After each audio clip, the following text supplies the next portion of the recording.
Today, there are almost 80,000 gangsters Yakuza in Japan, members of so-called Boryokuden groups, which are divided into various large clans, often engaging in wars with each other for territory.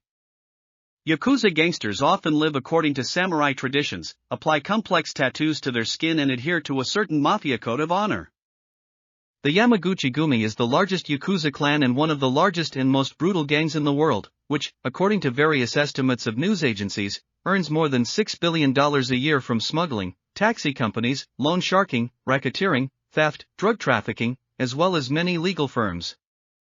Their office as well as the offices of other major Yakuza clans located in different cities is publicly open in the Japanese city of Kobe, located on the island of Honshu. Then why don't the police arrest the Yakuza clans if they consider these groups criminal? We'll tell you more about this in our new video, a short excursion into the history of the origin of the Yakuza clans during the historical Edo period 1603 to 1868, when the dictatorship of the Tokugawa samurai clan was consolidated in Japan. Organized crime was actively growing in the country.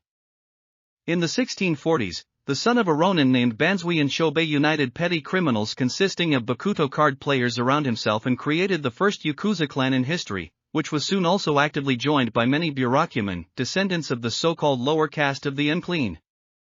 However, Shobei, leading his clan, followed the samurai path taught by his father, so even making money on illegal business, in everyday life he tried to help society and ordinary people. Various stories often tell how he constantly walked the streets at night and protected women from criminals, and also helped the poor and orphans. Because of this, the first Yakuza clan developed very good relations with the authorities, who soon offered Banzui and Shobei to hire workers to build roads in the city and its environs.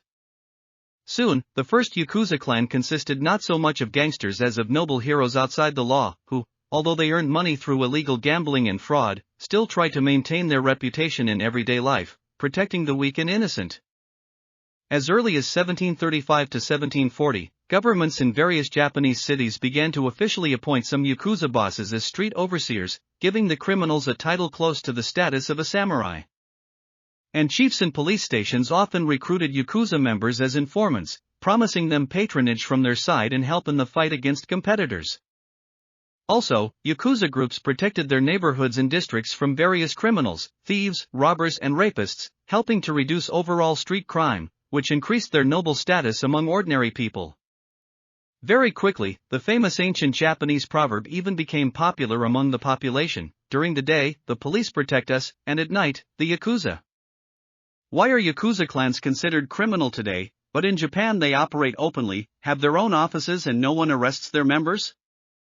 From the 1950s to the 1990s, Yakuza clans actively carried out their criminal activities, killed police officers, politicians, competitors, and built their own order right on the streets. Also, Yakuza clans often clashed in wars for territory, which caused too much concern among the Japanese population. The high level of gang activity forced the police to act, but it was almost impossible to eradicate groups that numbered over 100,000. Over the past 50 years, the Japanese government has made great efforts to force Yakuza clans to stop terrorizing the streets with their gang warfare, to whitewash their type of activity, and to stop armed robberies and murders.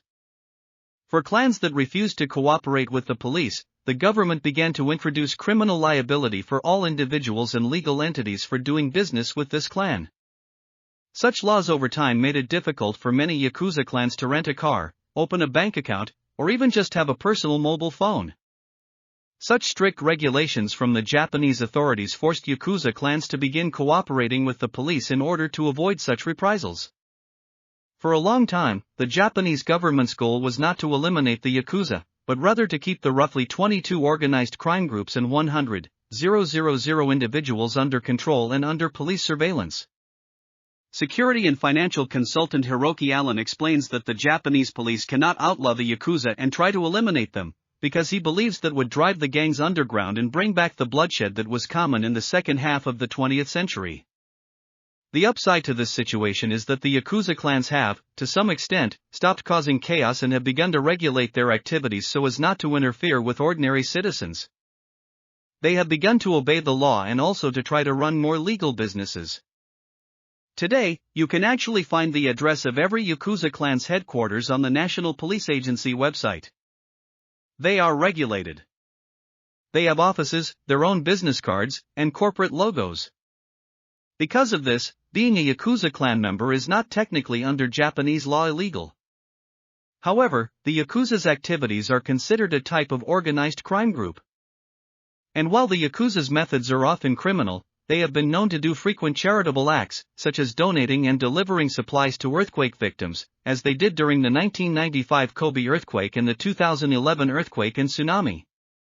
Today, the Yakuza have moved from classic to white-collar crime, relying more and more on bribery, cybercrime, blackmail, cooperative espionage, etc., instead of overt violence, and indeed, in the early 21st century, they have become one of the least deadly criminal groups in the world. In one of his public interviews, Kenji Sakurai, the former head of the Yamaguchi-gumi, said, "Murder and robbery are a gray area that we try not to cross, but extortion has always been the norm for us. It's our bread and butter." If you enjoyed the video, please subscribe to our channel and give it a like. This will help us create even more diverse content.